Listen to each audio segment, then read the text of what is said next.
Welcome to Quest Tales. Here we journey beyond the veil of the ordinary into lands where magic breathes, swords sing, and ancient secrets wait to be uncovered. If you love fantasy, folklore, and the thrill of a well-told tale, you've found your sanctuary.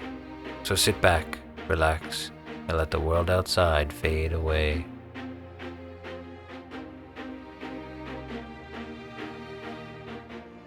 The Maw Beneath the Monastery. St. Varric's monastery loomed on a cliffside like a stone sentinel, ancient and somber. For generations, the monks kept vigil over a crypt sealed beneath the chapel, bound by rites older than the faith itself. The legend spoke of a dark covenant made during the monastery's founding, a pact sealed in blood and flame.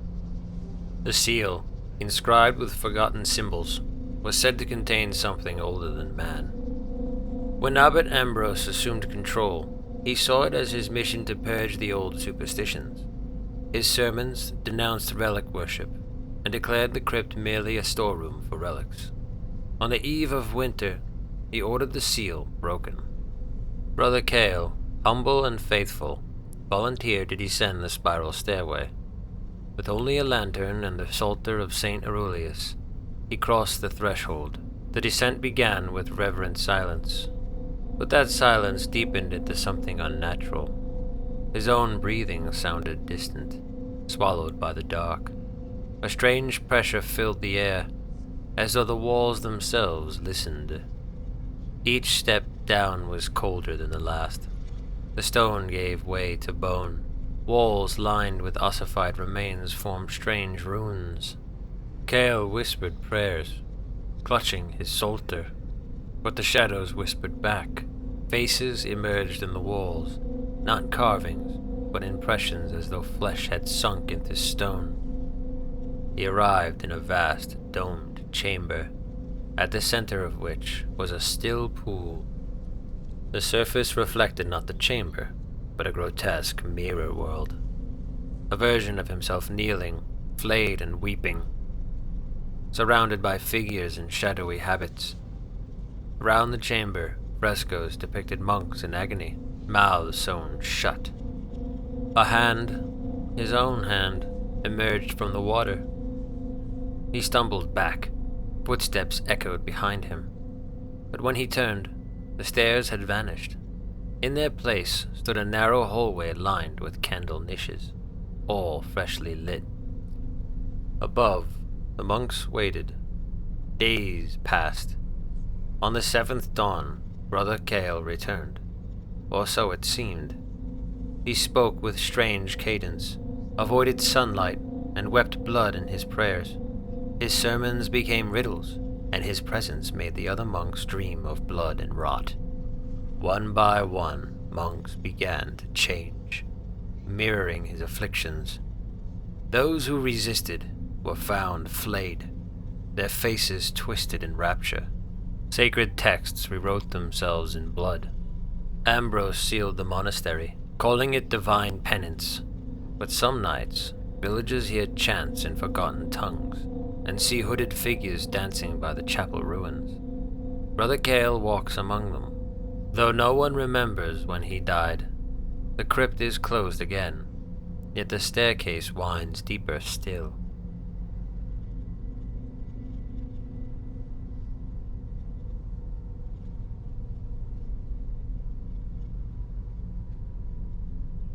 The Lantern-Keeper of Varthos Deep.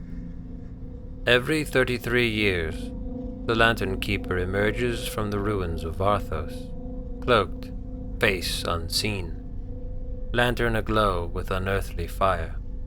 Legend says following them grants safe passage into the deep, a cursed dungeon built by the mad king Ulthimar. It is a place where reality bends and guilt becomes flesh. This cycle, 3 treasure hunters follow the keeper. Vanus, a cunning rogue seeking the crown of continuance. Alera, a mage searching for forbidden arcana. And Thorn, a disgraced knight seeking redemption. Each enters with secrets and sins. The keeper says nothing. The tunnels twist impossibly. Walls seem to breathe, and the very air distorts time. Vanus is the first to fall. One moment, joking at the front, the next, and he's gone. Only his dagger remains embedded in the wall and warm with blood. As they press forward, scenes from their past begin appearing. A banquet hall reveals Thorn's worst betrayal. A nursery crumbles into ash as Hilaria walks through it. The protective wards fail, corrupted by the dungeon. She grows erratic, her magic unraveling. One night, she accuses the keeper of deception. She casts a binding spell, but mid-chant vanishes into the stone floor. Thorn finds her journal. Its pages now filled with scrolls of her own name repeated endlessly.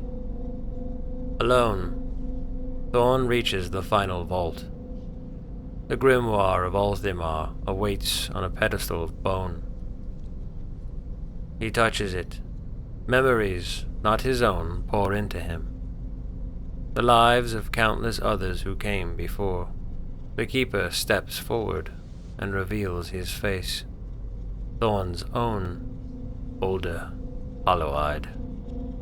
You have reached the end, as I once did, as all keepers do.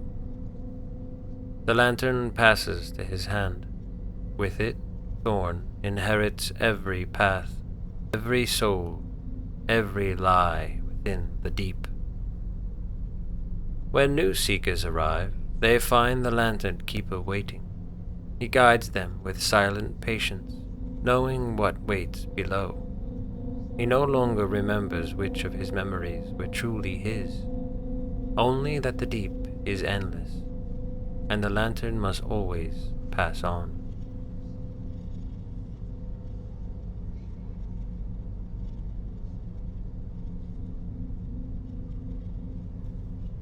Whispers from the hollow wall. The town of Dormir told tales of a dungeon buried beneath the ancient gallows hill, sealed by a wall of black iron. They call it the Hollow Wall, and no one dared approach after sundown, except Elswith, a scholar of forgotten things. She sought proof that the wall was more than a myth. One stormy evening, she found it, a smooth iron curve rising from the ground, humming with unseen energy.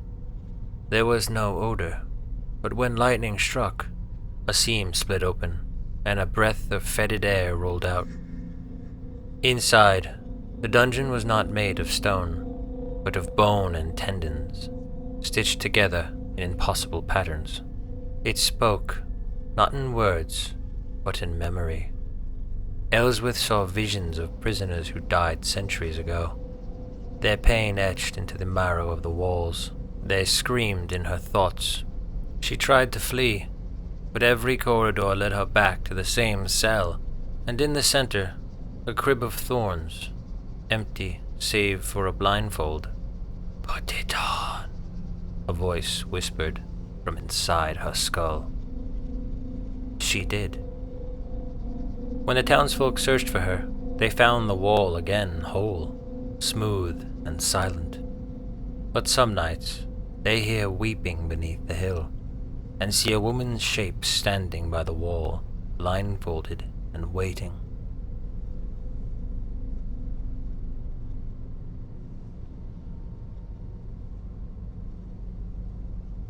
The Choir of Broken Teeth.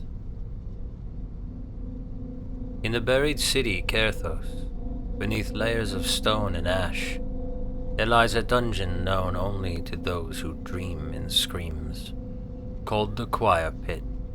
It is said to be the grave of an ancient order who tried to silence the gods with forbidden hymns. Now, the echoes of their punishment remain, etched in obsidian walls and in the bone flutes scattered throughout the descent. Mina, a sound weaver and linguist, descends into the depths seeking the final verse of the celestial lullaby that once soothed dying stars. It is drawn by a map found in a sealed scroll case, written in a language that sings when spoken aloud. She believes the verse can still minds racked by madness, a cure for an ailment that took her sister. The deeper she journeys, the more her voice betrays her. At first, she finds herself humming ancient lullabies without realizing it. Later, she begins to speak in reversed tongues, chant words she never learned, and feel melodies curling beneath her skin. Statues line the dungeon halls, figures of cloaked singers, their mouths agape in eternal wails. Their eyes weep dried black resin. One by one, they begin to breathe when she passes, groaning in time with her words. A wind without source begins to follow her. Her notes change pitch against her will. Her own reflection, caught in mirrored fragments embedded in the walls, mouths lyrics she has not yet sung. When she finds the altar, deep beneath a chamber whose ceiling depicts a choir of stars, she understands too late. The final verse is not a song, it is a summoning. The choir was never silenced, it was sealed, waiting for a voice to complete its final cadence. Her voice joins the choir.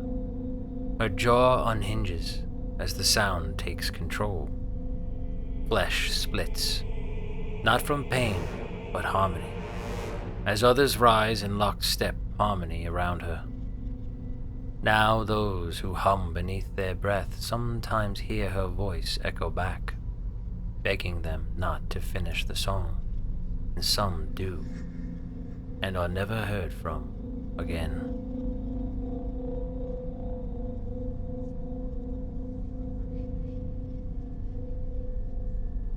The worm that carves the world. Deep beneath the silver mines of Felros, there is a shaft so black no flame will burn within it. The miners call it the Maw, and every generation one is chosen to feed it, a ritual older than the mountain. They say the worm below must be fed dreams, or it will rise to devour waking life. Nara, a condemned thief, is thrown into the Maw as penance. She expects death. Instead, she falls, not for seconds, but for hours. When she lands, it is not on stone, but on something pulsing and warm, breathless and bruised. She realizes the air tastes of iron and ink.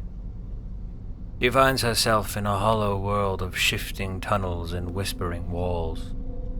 The worm has carved a dungeon from its hunger, and the walls are slick with thought. Roots move on their own, tunnels reshape as she walks. Writing appears across the wall in her own handwriting, predicting what she will say or do next. Inside, time is fluid. Nara meets the ghost of a girl who has not yet died, Amra, who claims to be from the next century. A soldier who speaks a dead dialect tells her he was devoured centuries ago, yet his wounds are fresh. A mirror shows her final breath, her face aged, triumphant, alone. The reflection whispers that she has been here many times before. At the heart of the labyrinth, she finds the worm, a massive blind thing made of mouths and memory. It does not speak in words, but in emotions projected into her mind. It shows her entire lives she never lived. It offers her a choice: be consumed and forgotten, or become the next carver. To carve is to shape its hunger, to dig not with tools, but with thought, to become part of the worm's will. In doing so, she will forget who she was, but remember everything the worm has ever known. Nara chose to carve. Above, the maw shifts. New tunnels break the surface. Mines collapse. People vanish. Some say they hear Nara whispering in their sleep, showing them paths underground. Others say they've seen her watching from beneath the earth, her eyes glowing like molten silver. And the mountain is never still.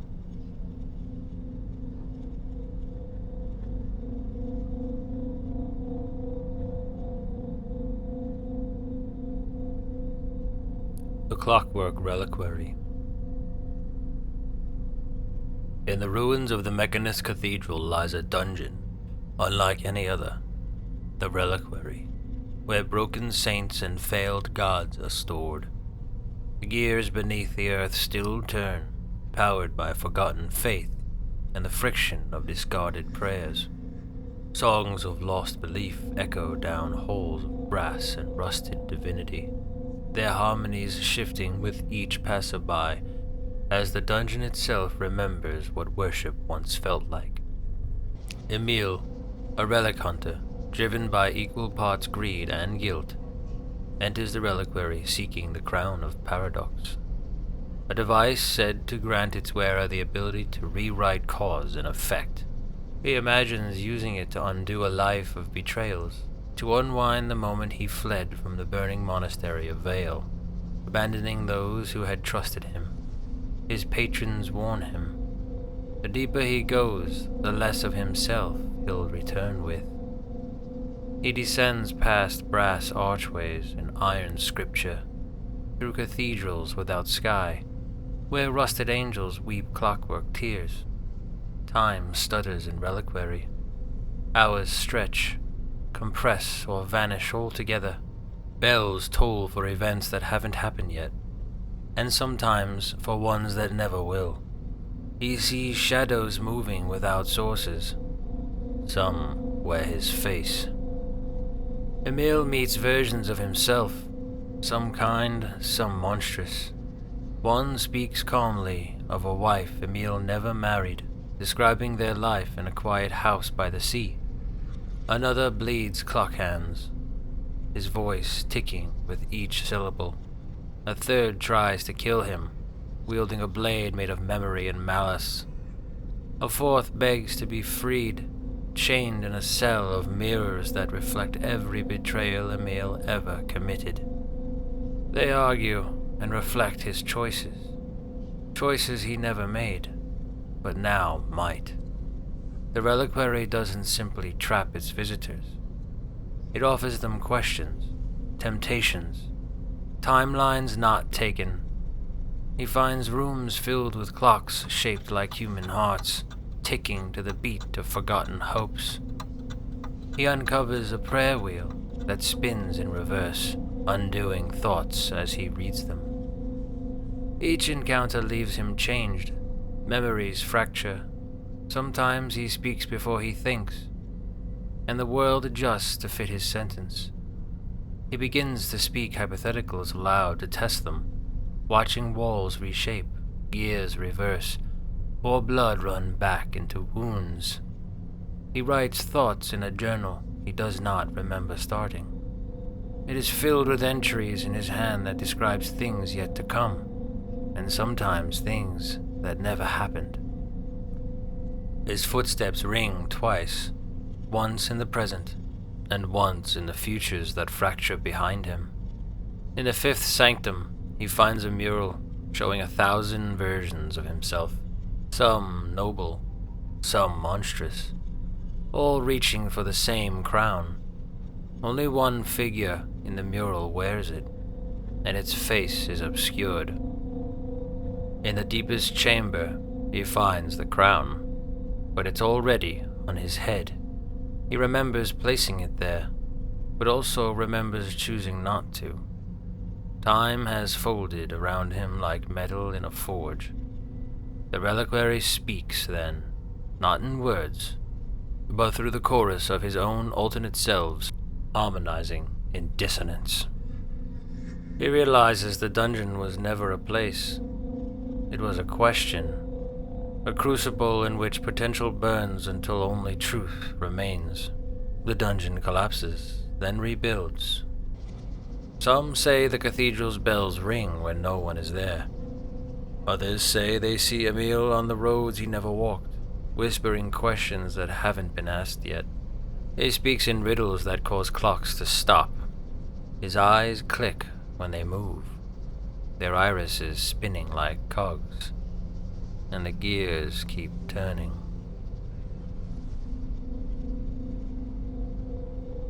That's it for today's story. Thanks so much for listening. If you enjoyed this tale, go ahead and hit the like button. Don't forget to subscribe for more stories just like this one. Tap the bell so you never miss an upload, and if you have thoughts, theories, or just want to say hello, drop a comment below and I'd love to talk to you. Until next time, stay curious, stay brave, and keep exploring those forgotten places. See you in the next one.